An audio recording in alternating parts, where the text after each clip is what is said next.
Hi there, everyone, and welcome back to another episode of Beneath the Lift Tower. My name's Charles McGillivray, and as always, I'm joined by Jess Keble and Simon Stacey. We're a fans podcast by fans for fans of Northampton Saints. Before we get started, just a quick reminder, please follow us on social media, like, subscribe. That's the best way to get early access to our content. And please let us know what you think and engage. But anyway, how are you both doing? Good, thank you. Good, thank you. Think I've recovered just.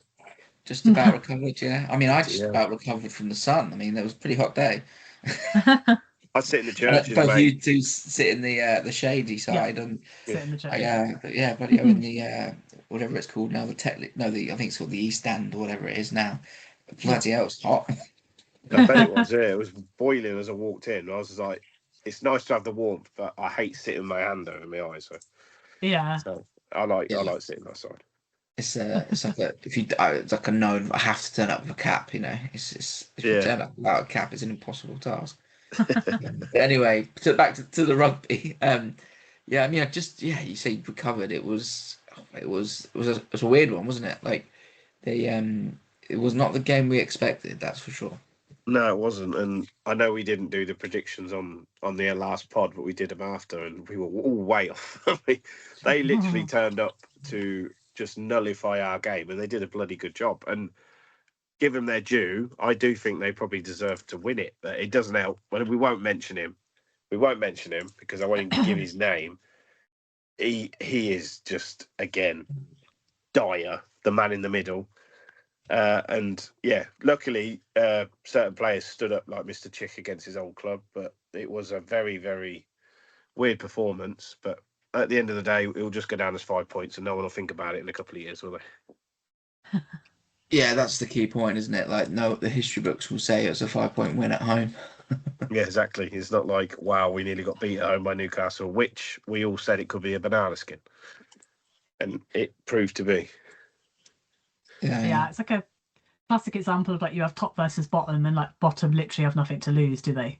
Yep. Like that's where they are right now. Like they might make up a couple places, but they know they're not fighting. They must mathematically like not be able to make it surely at this point, like being at the bottom. So yeah, it's just a case of at this point you're showing up and just trying to put performance on the park. And to be fair, they did a really good job.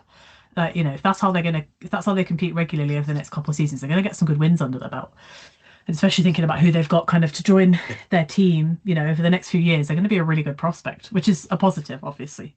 But yeah, it's kind of a classic sort of, because we're top, but we were only just top, there was a lot more to sort of lose, and it obviously seemed to affect a little bit the way that we performed. But it was pretty similar to the team that had played, against Sarries and against Exeter in the last two PRC games. And we'd said the same thing, like it was quite lackluster in a lot of ways, and it didn't really seem to majorly improve for that Newcastle game.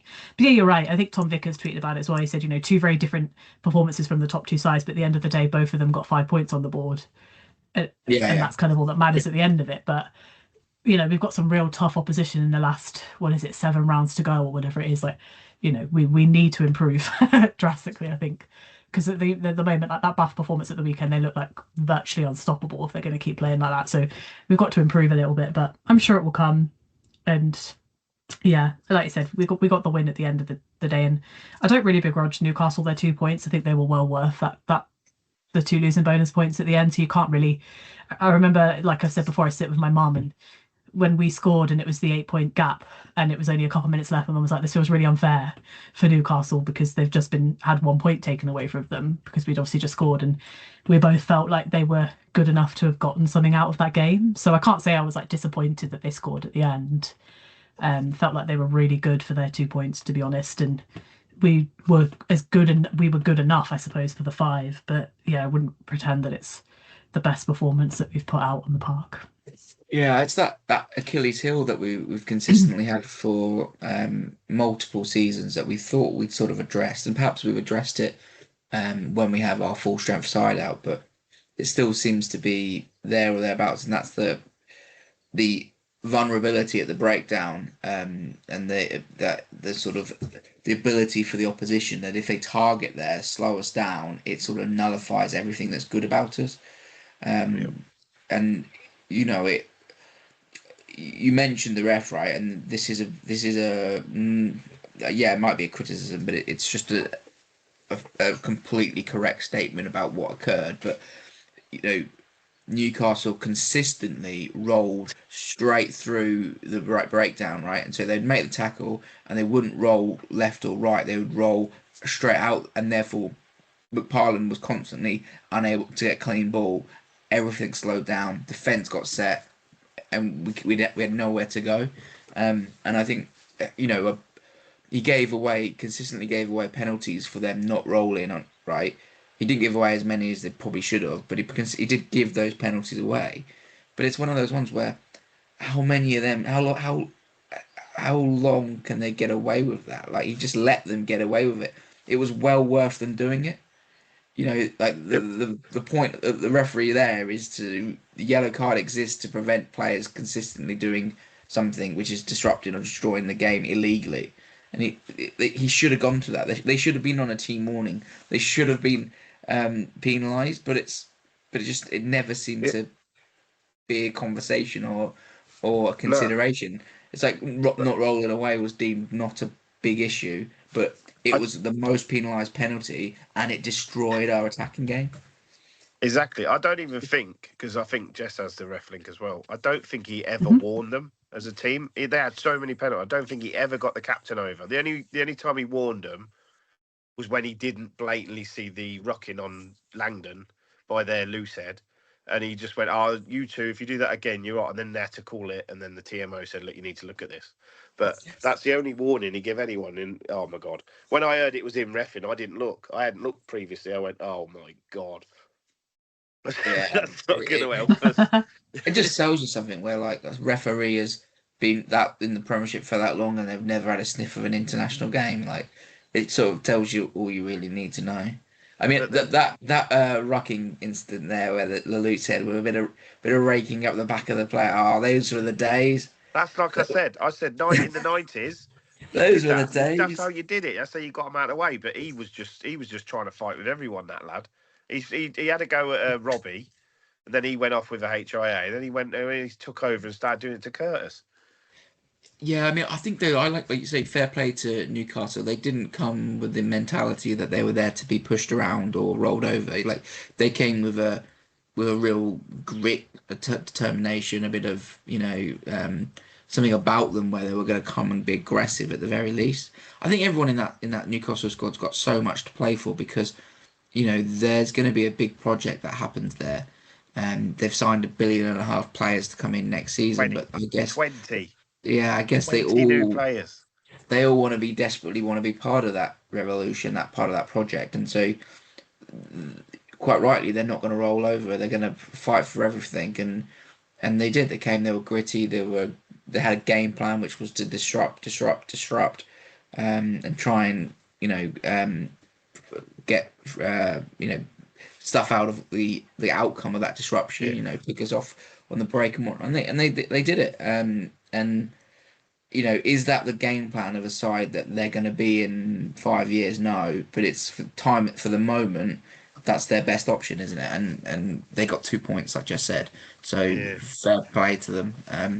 But it just if they had a really good jackler in their side, it could have gone the other way. Like a couple of years ago, it was constant, wasn't it?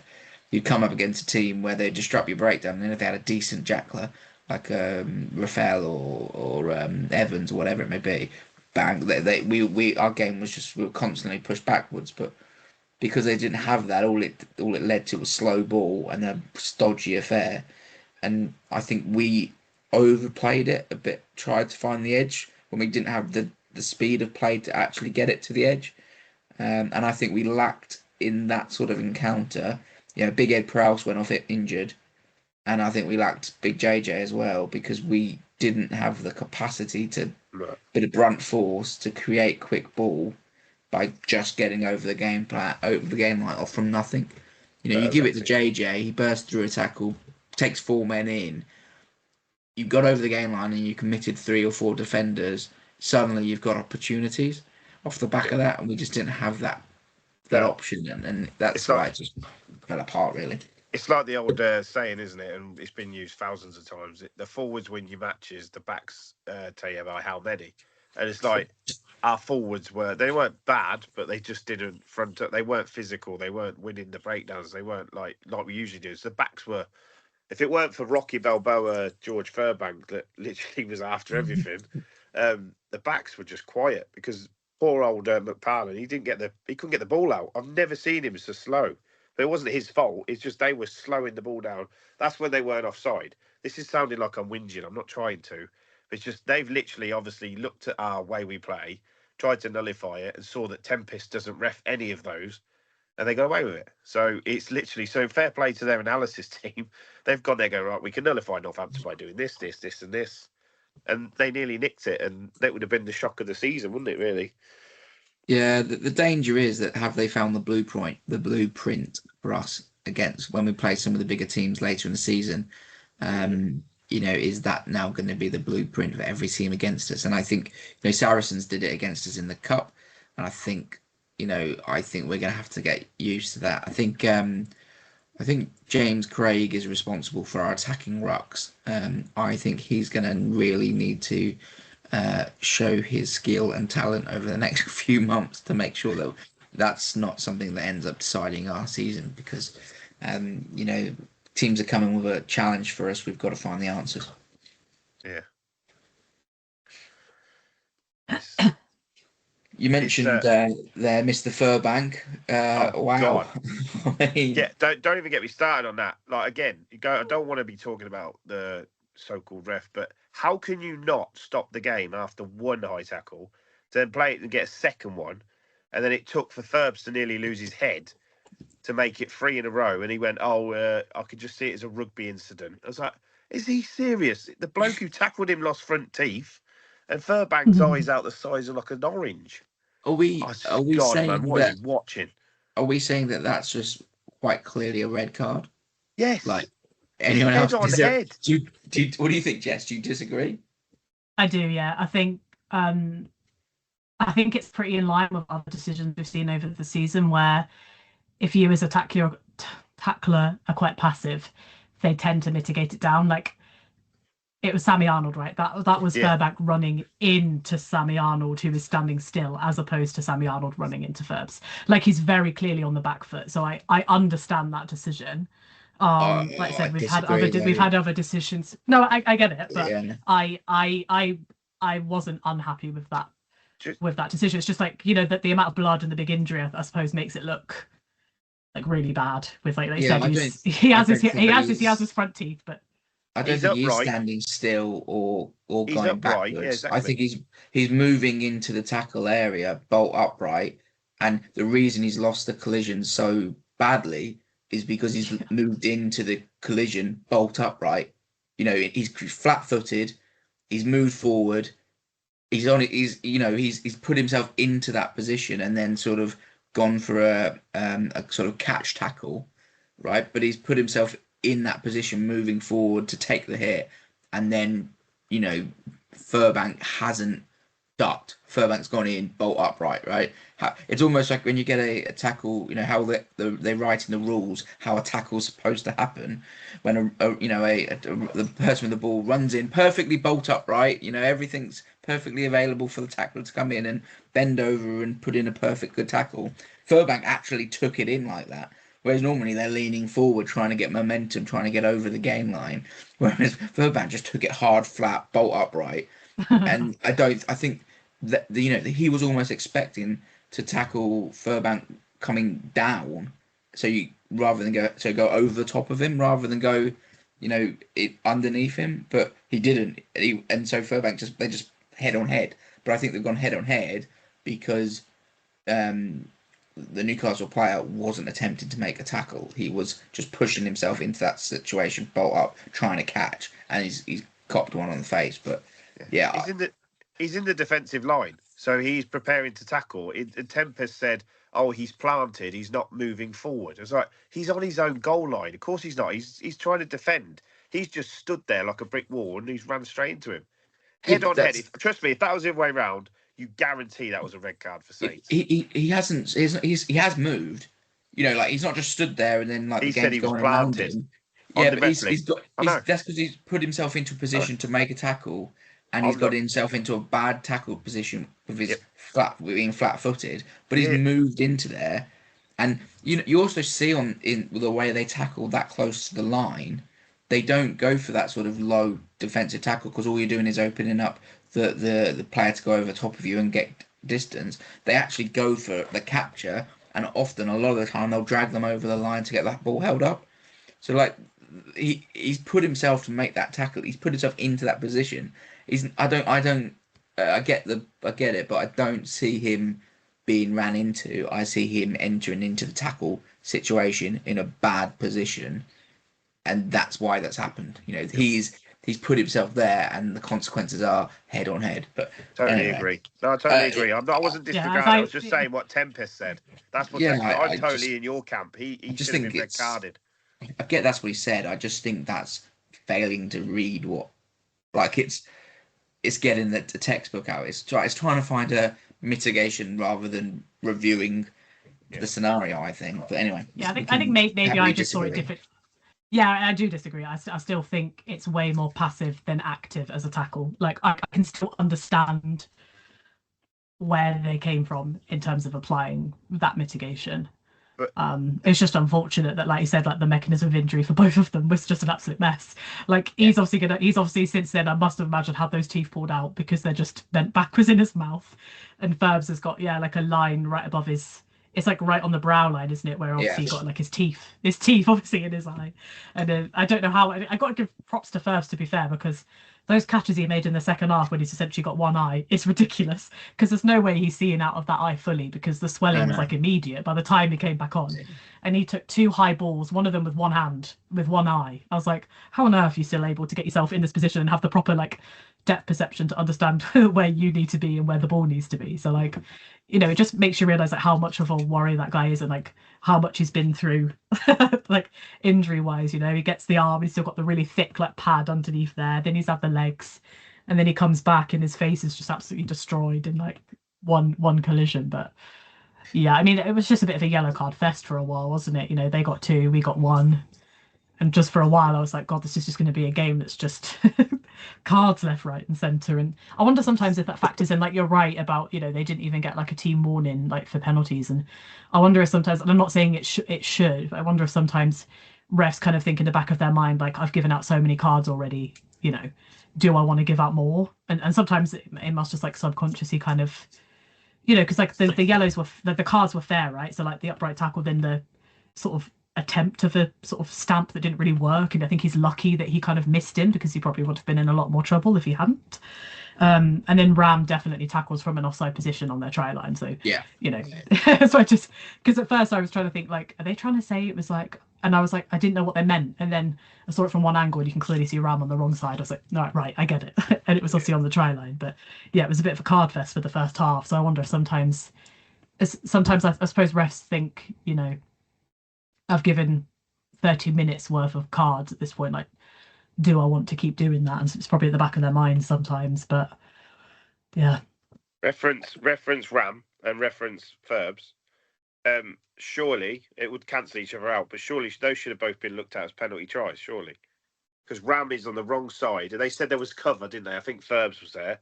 But what's stopping Ferbs them there, looking yeah. at ours? Because he's the last man right on the line, and he's took Ferbs out head on head. If he's not standing there, he scores. I believe they said it for the same though. I believe they said there was cover for both of them, but he's on the try line. Yeah, but then technically though, there's a player there who can do something. So like it's the rule they is never if Well, so I was to say they don't base it on. It's not really based on would that person have done something. It's could they, isn't it? They always have to. We see it sometimes where a penalty try isn't given because they say, I don't know, let's say you've got really speedy winger on the side, and if you've got the ball, and they go, well, he might have scored, but there's a player in the background. We can probably stand there and go, oh, there's no way he's stopping that person. But you can't make your decisions based on that. So if someone's in the area, which they were, they have to say, well, he could have. Would he have? Probably not, but could he have? And that's really how they make their decisions in that area. Like you hear it a lot. You go, oh, there's cover, and sometimes you think it doesn't matter if there's cover. There's no way they're stopping it, but they could if some magic happened, and that's kind of how they have to make that decision. Yeah, like you see in the Six Nations when like it's a tap down or something around the edge and Bia Biri is about to get the ball and it's like, oh yeah, the fullback was there. Oh, it would have made no difference. He would have still scored. But like it's if someone could have done something, it's not a penalty, right? So Furbank was there covering, so he Yeah, could he have in was. theory stopped the ball. And then at the other end, there's actually another player involved in the tackle, which is more mitigation for me than the passiveness. But the fact that Yeah. there was another player potentially Mm. changing. But the thing is, it didn't change the height because he was making the tackle, but Verbs didn't fall. He was just still bolt Yeah. upright. So, So well, right. but he, there was another player touching Verbs, so of course he could have stopped him. Yeah. Yeah, I think that's. I don't think you can blame the ref for not giving a penalty try. I think they were probably the right outcomes for that. It is what it is. I don't think he was making fundamentally flawed decisions. Like I disagree with the decision that of the yellow card not being a red, Mm. but they've come to a decision that they've made and they've got it right. Fine. I disagree with it, but it's not like they've called red blue and blue red. Like they've it's an interpretation. The point being, Not, hang on, let me just say, the point being with that though is the whole point of this new system and the new rule is they're trying to stop head contact, aren't they? So you yeah. should be red carding players like that. It doesn't matter if they're playing because he's gone in head on head. He's hit head on head. The rule back when it first came in was that's a red card. So the And, point being, you can't go, oh, there's mitigate. There's no mitigate. He didn't even try to duck. So but you're trying to that's stop HIAs. It's not happening, is it? that's where they sort of pedaled backwards, didn't they? Because the rule came in and it was like any head contact equals a red card unless there's clear mitigation. And then what you had was this splurge of red cards where players were clearly not intending to do anything wrong, but you were getting head contact and then also you were getting missed head contact, which is going to happen at any point in the game, being someone having to make a decision whether that was a red card or not. And so it's like it was bringing so many red cards into the game. So they've backpedaled almost and gave this guidance, and you do get that sort of passive tackle where it's like a catch tackle, but you're moving backwards, or you're secondary to the tackle or whatever. I don't think that was the scenario in that instance, but I get it, right? But that's why it's like it can't be black or white with head contact because it's inevitable that you get head contact in the game, don't you? Of course. Well, he could have actually done him for biting. Yeah. His teeth went in his eye, didn't they? I'm really joking. To be fair, there's a really good example of it in the Leicester Bristol game, and I can't remember which player it was on what team, but one of those basically happened. The player's going backwards. One of the attacking players runs into him. There's a very glancing head on head, and it was penalty only. Because they mitigate it down. I think that's kind of I think that sort of has to be expected because, like you said, there was one point where for like a whole season we were like, this is just ruining matches left, right, and centre because there's like accidental things or like in the England France game, the Trev Davison one, it's like they're both sort of ducking, but he does get him on the head, and so it's a penalty. Like we were having situations where even those were being called as like cards, and it was just getting a little bit. It's like yes, we have to promote safety, and that's such an important point of the game. It's why I'm a big fan of the gum shields with the markers in, and if it goes red you go off. Like, and it annoys me when players moan about it, but I'm like, this is for your own health and safety. Ed Prowse was doing that. He was like, me? There's nothing wrong with me. Yeah. Back on. Yeah, exactly. He never came back on. And that happens quite a lot. I think was Robbie Smith also he must have had a failed HIA, didn't he, for Langland to come on? He went off on it and obviously failed, and he ran off thinking he was probably going to come straight back on. He legged it down the tunnel and then he didn't come back on. So you've got to weigh that up definitely, but you also want to be in a situation where you're still trying to keep it an attractive product. And I suppose having games decided and at one point we were having them decided regularly, like week in, week out, by kind of marginal sort of, well, not even marginal, sometimes red cards. It was a case of actually this is making the product really unattractive as well, and you're going to get players. It's why I really don't love what happens quite a lot is two players competing for the air and the ball, and one player doesn't jump as high, and they give a penalty away, and they go, it's not a realistic proposition. I said, but then you can't say that. You can't just say that because one person happens to be able to jump a little bit higher. Like there are some people competing against a tight head prop, there would have been a reasonable. yeah. But it's like I think of Kaluri for Saracens as a good example. Like the height he gets in the air, like someone competing with him probably isn't going to match him for that height. And yet I've seen penalties given away because it's not a realistic proposition. So you're basically penalising someone for maybe not having the gymnastic ability of this person. And I was like, it seems a little bit unfair. Like you're going to end up in situations where players just don't want to compete in certain areas of the game. So yeah, it's kind of like a weighing up thing. But they really did overdo it for the first couple seasons that those rules kind of came in. And it's why like having the bunker system in internationals is a really good system, I think, because you can have situations where yeah, you could argue it's a red card, but it's so on the borderline that actually the 20-minute one, you're not ruining, quote unquote, ruining a game in that situation, are you? Like some teams manage to win with 14, don't get me wrong, but statistically you're not likely to, are you? So it's a big decision to make, as to whether to send someone off permanently. The 20-minute red card, like it's a no-brainer that it's a great idea because, like you said, like there's you just get incidental head knocks, like because it's such a fast, dynamic game where you've got really athletic, fast people against really big, clumsy people, and that they just can't move in the same speed. So like someone will move and they'll go, they'll go to hit low so they can get a quick ball and pass the ball back, so you get quick ball, you generate quick ball. Meanwhile, you've got like a tight head prop trying to get low to tackle them, but they're going lower than they're going low, and it's just moving and dynamic. So you get these incidental head contacts that you don't want to ruin the game by. But where they've got their technique wrong, bolt upright, they should do better.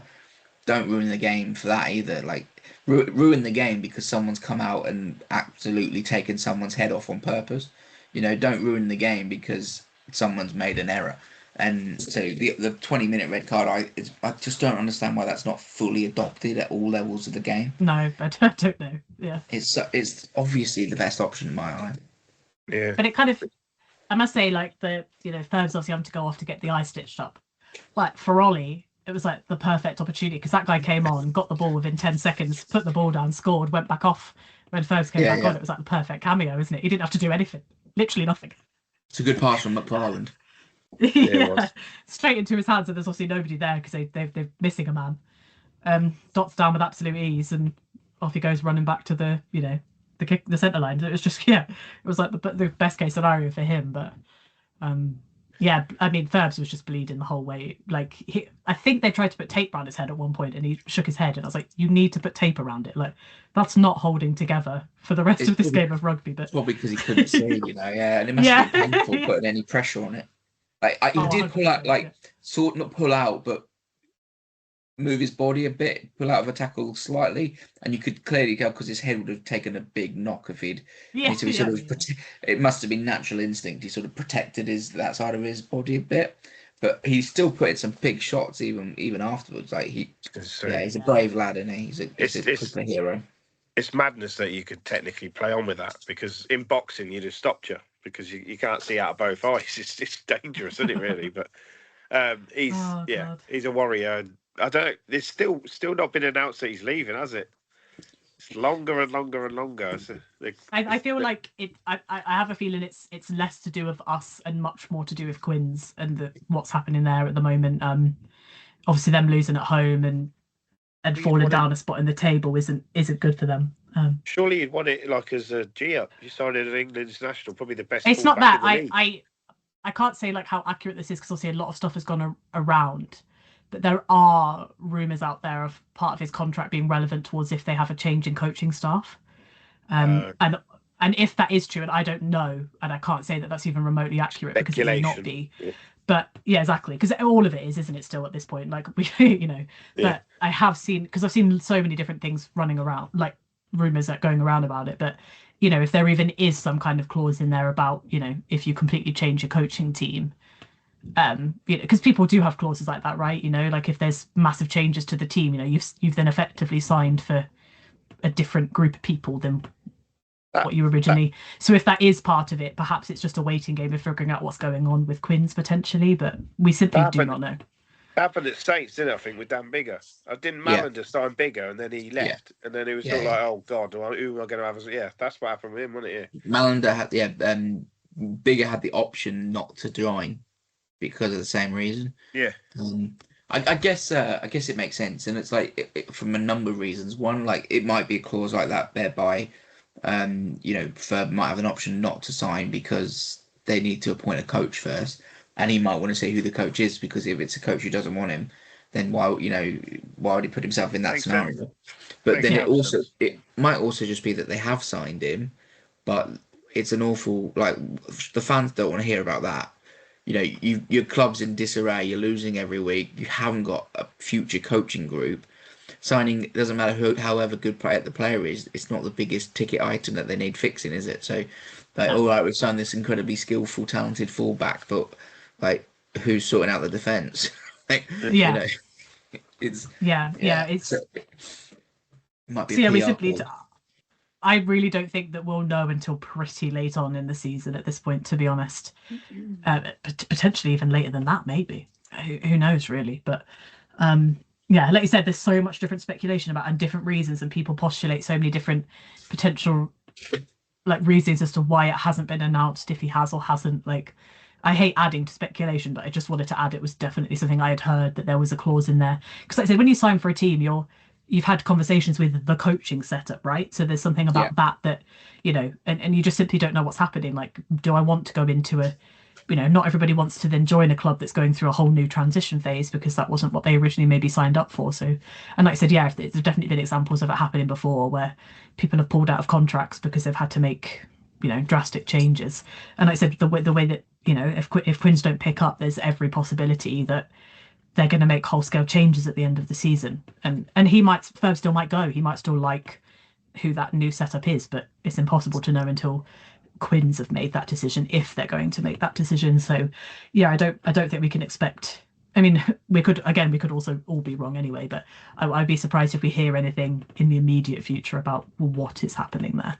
I mean, it's obviously just unfortunate, isn't it? Because like, nobody gets answers from like either side, but that's just the way that it is at the moment. He's putting everything, literally blood, sweat and tears, literally and figuratively, on the line for the club. So he's doing what we want him to be doing right now, and like you said, absolutely going out and smashing it for us at the moment. So Exactly. I think if he does stay, they 100% would miss a trick if they didn't do the "I'm not leaving" piece from Wolf of Wall Street as the marketing announcement of him staying, because it has been such a long drawn out sort of rumor, hasn't it, that they would have to do that. It would make no sense not to.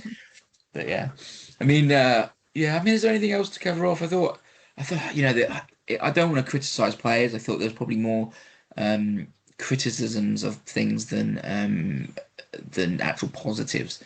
There were some really good positives, from the sense that some of the young players made their debuts in the Prem. Ainsworth Cave looked manner born. He moves identically to Courtney. He's got such a long, languid legs, and the way he moves, etc., and how tall he is. He's a spitting image from a movement point of view. But that's a good positive, that he got a good amount of time out on the pitch and did well. You're not saying he's bar there high at all, are you, Charles? Bloody hell, compared to Courtney. No, but I wouldn't say Courtney Lawes' strengths was his movement on the pitch. It's everything else. Whereas just the way he walks and steps is just very similar build and very in the shape of the person. But you never know. You got to set these boundaries, set these bars. There's no ceiling there. He can go way beyond Laws if he keeps going. I think obviously Curtis coming on and playing a lot longer than he anticipated. I think he was actually really strong from start to end. As in when he started, when he came on to end.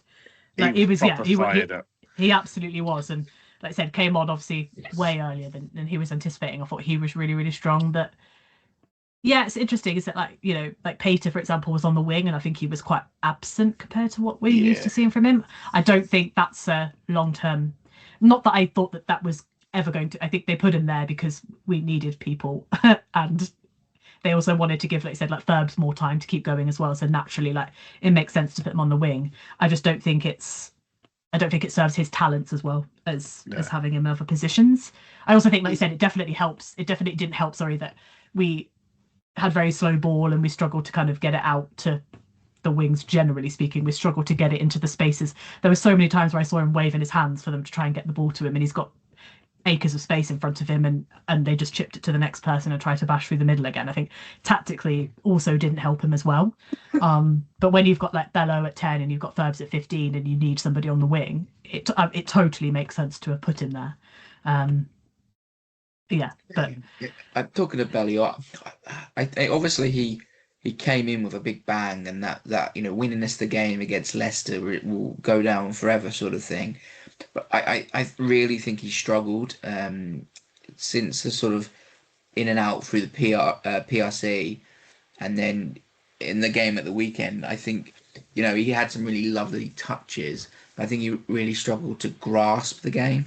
Like I say, I'm not going to be I don't want to be too critical or single players out, etc. But it's one of those ones where, like, we know the ability that he's shown, and I think he's struggled, and whether that's because he needs that dominant front foot to give him that space, give him the time, manipulate the defence when he's got off front foot ball.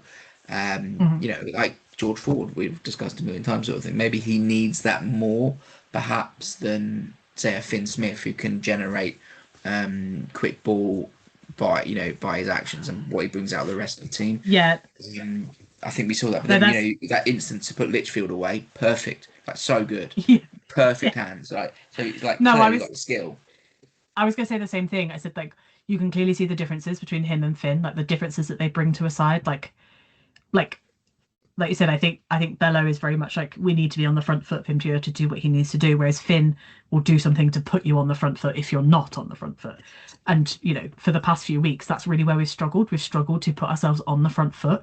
So it'd be really interesting to see. They're back in camp this week, assuming that they're dropping Finn probably straight back in the starting 10 shirt, and it'll be interesting to see what he can kind of spark from a back line that I think has been quite underwhelming for the past few weeks. So it'd be good to have him back in, because it's the same with McParland, right? I don't think he had a bad game. I just don't think he had an amazing game. But we also have seen what he is capable of. Some of those performances in the PRC were like some of the best performances from a 9 I reckon we've seen all season. Like, again, we know exactly what he's capable of. It's just, like you said, a combination of them sort of slowing it down at the breakdown and us not able to kind of get front football as much as we like. We didn't get to see his skills. But obviously with Mitch, they say he's he's in the pictures of being back in camp, but I believe he's still not he's not match fit from what they've said. He's a month away, they said.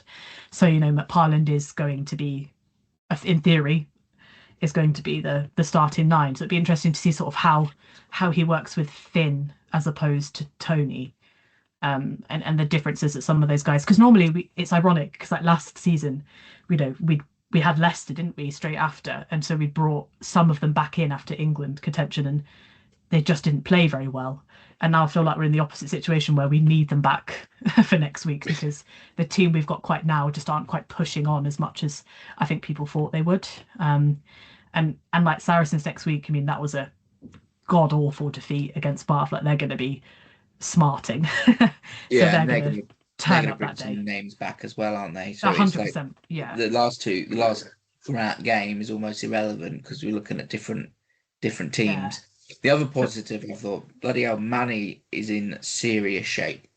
He's in serious shape, yeah. he was so unlucky not to get about 4 turnovers for whatever reason that he just wasn't given them. But like, he was quick as anything to get over the ball a number of times. And yeah, the lad is looking trim and massive. Well, to be fair, he's blessed him. He hasn't played for 7 or 8 weeks. No. So he should be rusty, but he's probably been in the gym hitting the weights. He didn't look rusty. I didn't think. I thought he looked good. No, I good didn't say he was. I meant you would expect him to be. You would expect him to. No, I remember saying the same when he was put in as the starting. I think I said before, I know last week, like, I'd be surprised if they started him because he hasn't played for 2 months, essentially. But I also know I think he'd done an interview and said that, like, it was like being in that camp was like some of the best like stuff for him, like in terms of his career. So obviously, like I said, he worked really hard in those 8 weeks, even though he wasn't like selected at any point. And not even just like over the ball, like with ball in hand, the guy's a machine. Like, he will bash his way through people. Like, he's really, really strong ball in hand as well, I think. Such an excited. Sorry, I was just going to say, like, I still kind of think of him a little bit as a prospect. I don't know why, because he's quite he's been here for quite a decent chunk of time at this point, but I think he's still able to push on and get better, and definitely seen that across this season. And at some point I think he's definitely going to be pushing for that England jersey, because I still think, like I said, there's so much room in that England squad for lots of changes to be made based on kind of what happened in the Six Nations. That if he can put a really good showing in for Saints, his stock is just gonna rise. And yeah, he said he hasn't played for 2 months, and so you're right, Simon. Like sometimes people can be rusty, but I think that just made him more raring to go because he's probably missed being out on the field, and he definitely showcased that. Yeah, it was the thing is, like I said, he's probably going to be. I'd say probably only him, maybe Callum, probably starting. Against Sarries, maybe they'll bring in quite a big change. I would say, not blaming the lads that were there, but the forwards did lack the usual power that we normally dominate, didn't they? It was weird. It was a weird game, really. It's like it's not one for the ages. You're not going to run home and watch it again, were you? I've not watched it. I didn't even watch the highlights because I was just sat there going, "What's going on here?" I think I think that go back to Manny. I think being in that environment hopefully sets the standard for him of where, because it's such a high standard of loose head prop in England. To be fair, like Finn Back's obviously not in the squad, and he's a class act, and there's lots of talent in that space, but it sort of shows him and exposes him to that for a prolonged period, not just a few weeks here and there, but for the entire camp of Six Nations. Has probably been a really, really good standard and really help him develop. But like you said, I think he probably starts. Fischetti will be back in the mix, so that's unbelievably two loose heads of that outrageous form. That'd be a thing. I think Langdon's probably done enough to start. Big Trev's back. But I think there's nothing to be said against. I think Green did okay, and I think Undiauna is an exciting player as well. So we're front row. We're pretty good, aren't we? I think the big miss will be, is JJ going to be available? I think that like we've discussed, he adds a lot. And then I think in the back row, it's like, is Kemeny going to be around? Is Pollock going to come into the mix? Then when you add Pearson and Chick into the conversation, I think Pearson had a pretty solid game. Obviously, we didn't have much attacking ball, like decent ball, but he did a lot of carries. But yeah, it was his old team. Towards the end, he was breaking through the tackles, but like I say, it was hard. It's hard to give anybody. I think Chick was our best player. Didn't he get man of the match? I think he did, didn't he?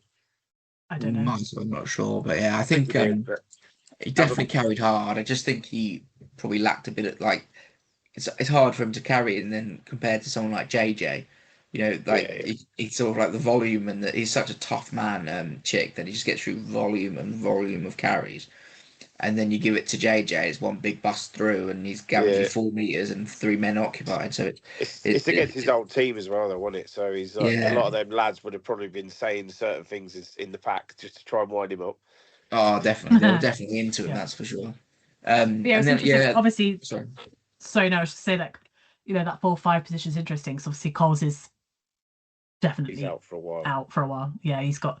I think at one point, I think Hendy, Tadaro, Coles all walk past us, and it's just white like tape all around them and big black like casts around different various body parts. Like, oh, what a mess, bless them. But you've got to figure. I suppose Lockett has probably got to be in the equation. You've got to have I would say if JJ's fit, it's got to be like a Lockett JJ, doesn't it? Because they're quite. I agree. Yeah. Yeah, because they offer different things. Like you don't want. I mean, I love JJ, but you don't want 2 JJs, and you also don't want 2 Locketts, right? You need the 2 different player types. So that would be but then also I think Munger's played fairly well, but I so it may be a toss up between the 2 of them. But yeah, if JJ's fit, you've got to get in there. And then you're right. The 6, 7, 8 is interesting. I feel like Pearson and Chick have done enough, and then it's that kind of other space. Bring the pocket rocket Pollock back. You got to, ain't you? I think Hotspur, the big stage. I think on a big stage, it would make sense. I know that there's always this talk about, well, he should come off from the bench because he makes a really good impact, but I feel like maybe on that big stage is kind of what you need, but I don't know because who knows? But I think the choice is largely built around the fitness of Kemeny as well. I think if Kemeny comes in at Yeah. six, I forgot then him as well. yeah, and then Lockett Spoiled. goes into the second row. Where if Kemeny's not available, you might end up with Lockett at 6 again. Did you think that and- worked? Yeah. I didn't No, think it I- worked. I know it's for the line out, but I don't. He's not. He's never going to be. He's not going to be a 6. He's a lock all day long. Yeah, I think I agree. I think it's Coles is a unique athlete. He can play 6 easily, right? But he can go between 5 and 6. No, like it's not a problem for him.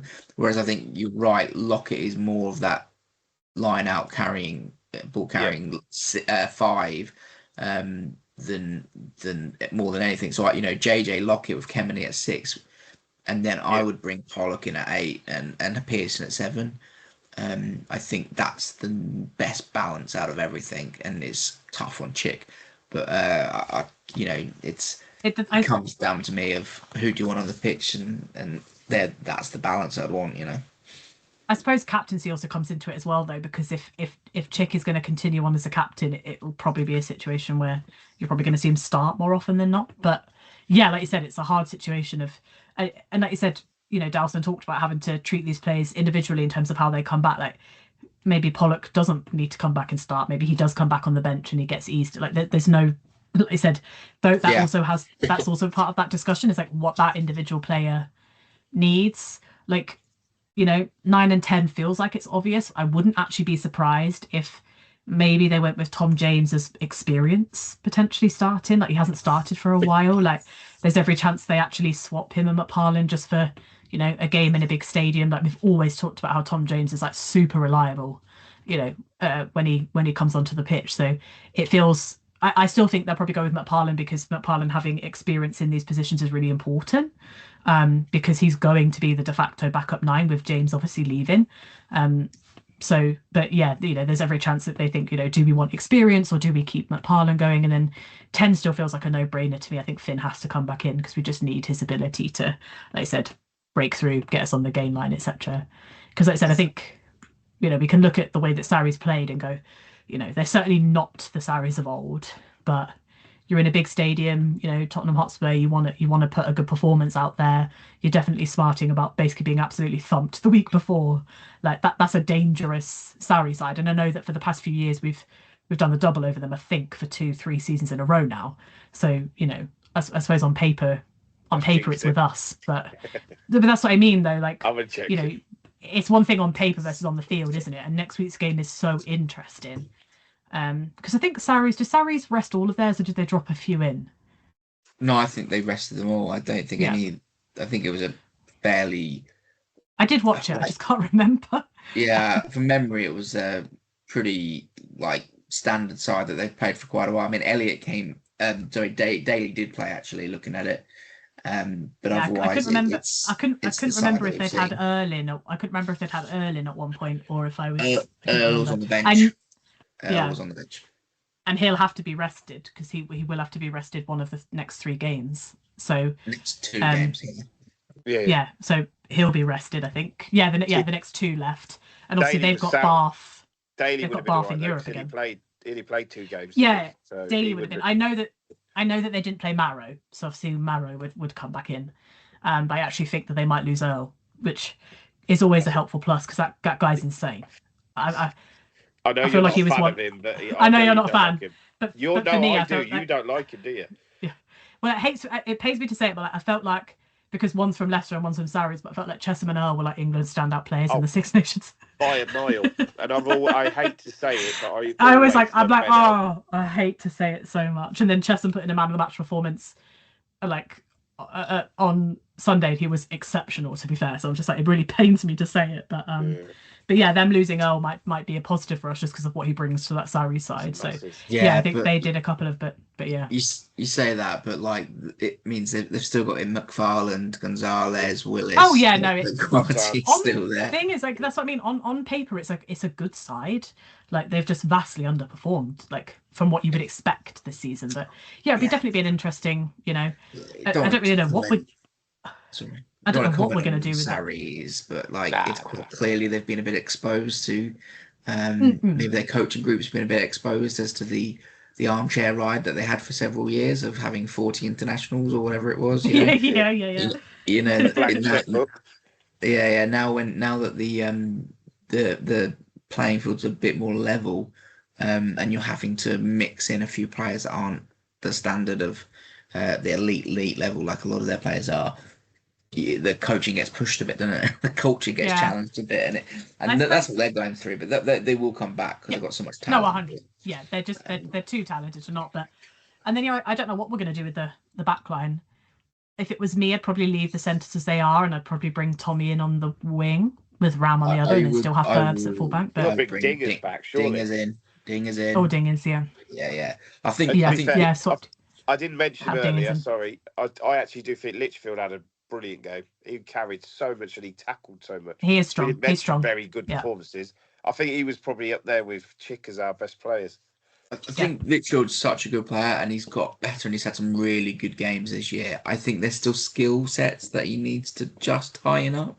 I think receiving the ball tight to the line is still an area where there's probably too many errors with him. Taking the ball, taking his eye off the ball and onto the oncoming defender still happens too many. Get that ball in your hands before you start worrying about getting smashed.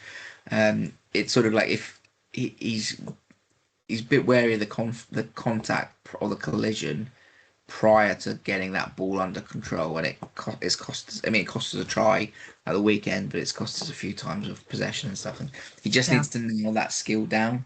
And he's a class act. I really rate Litchfield, proper player. Yeah, sorry, I don't know how I forgot about Dingwall. But yes, I would definitely. Yeah, I don't know how.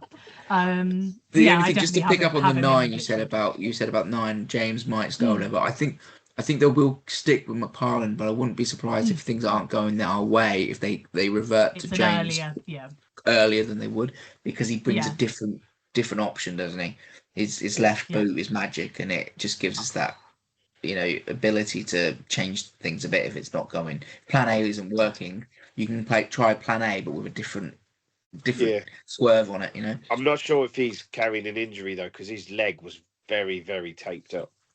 I think he has been injured. I think he's been out, and that's one of the reasons he's not been playing as much as they're playing in Ireland. I think he had been injured. He did have a longer term injury, and then kind of came back in sort of like the middle of that second PRC block, I think. But at the moment, you look at so many of them, all of them are taped up. It's crazy. It's crazy, isn't it? It's literally like they're all being held together, like literally by gaffer tape. But I guess the selection then it comes down to does Furbank have a face available? And if he does, then he'll start 15, and then it's a case of Tommy comes in probably on the wing, stick with Hutch in the middle with Dingers. And then maybe Ram or Slido on the other wing. Rambo.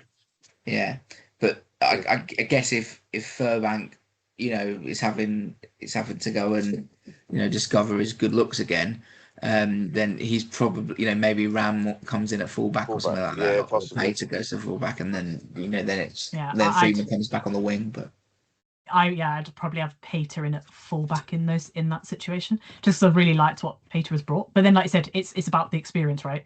So do they, like you said, do they have do they push there's a few people they can push there. It's also I'm not trying to say the boy isn't talented, but it's also another level, isn't it? Yeah.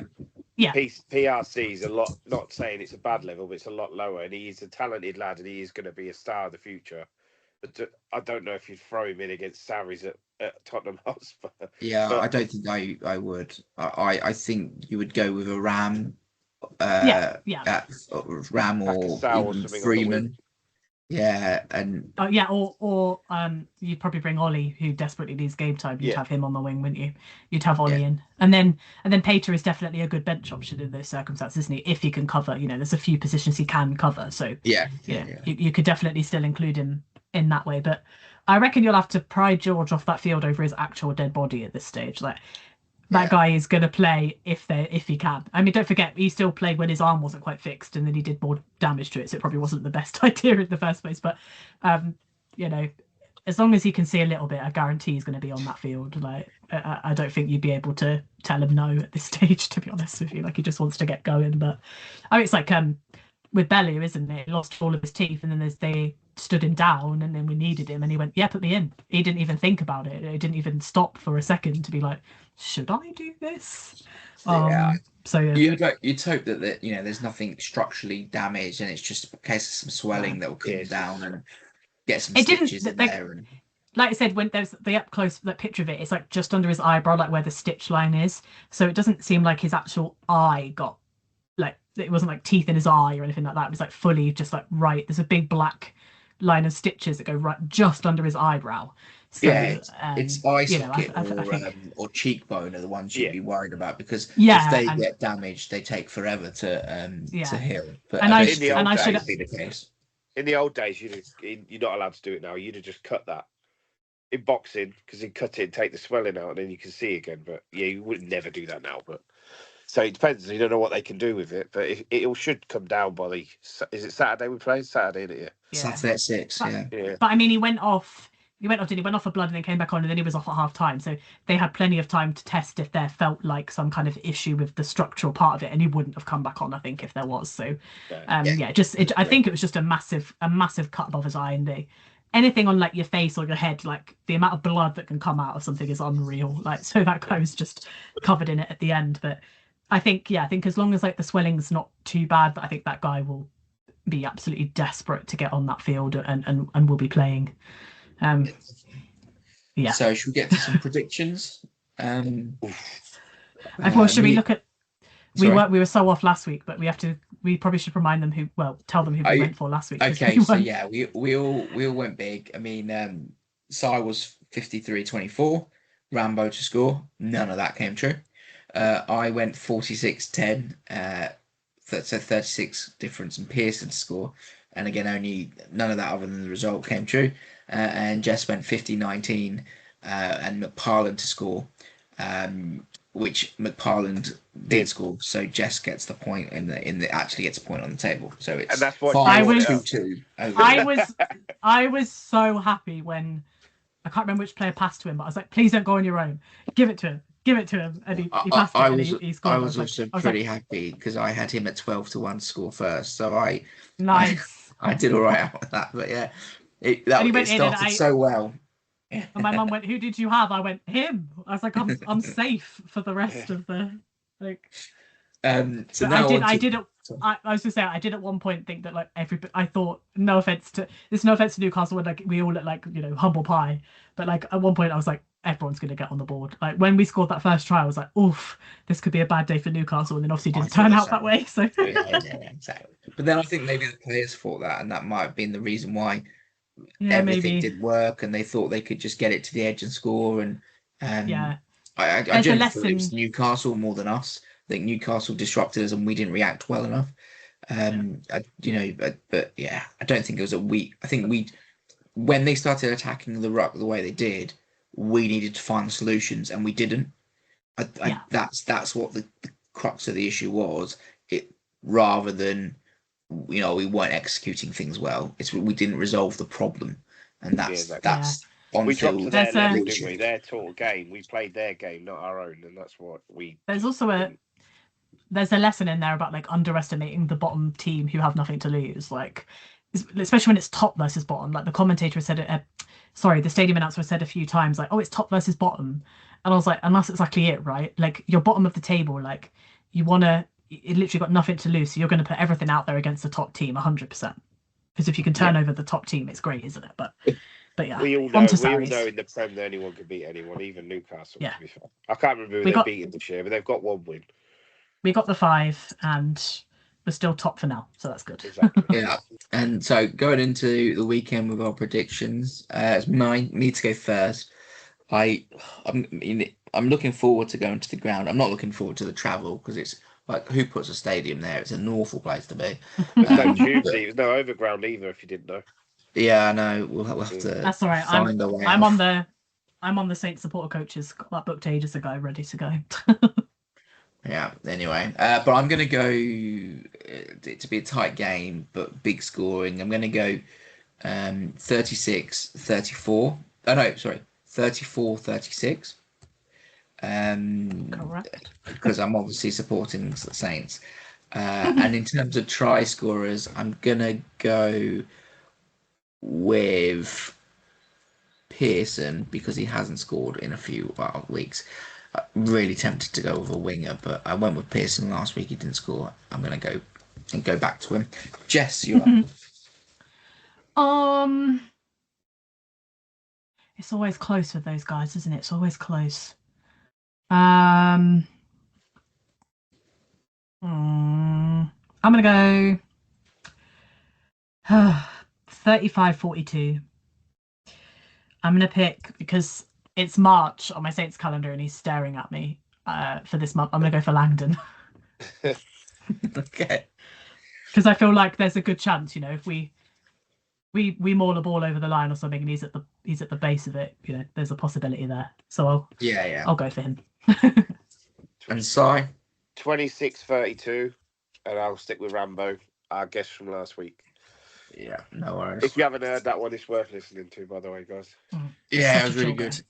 Good bloke, good lad. And I had a quick chat with him after the game, and he said how he loved coming on, and he thanked us, wished us luck, and he really enjoyed it. So it's good to hear. The Australians are never beating the allegations that they're just the most chill people. Oh, gotcha. Well, you're talking to one heritage right above you, aren't you? You know what I mean? Anyway, so thanks very much for listening. Again, reminder, please follow, subscribe, find us on all the socials and find us on where you can find us on the platforms, etc. because that's the quickest way to get our content. I've been Charles, Jess has been Jess, Simon's been Simon. Thank you very much. Goodbye. Bye.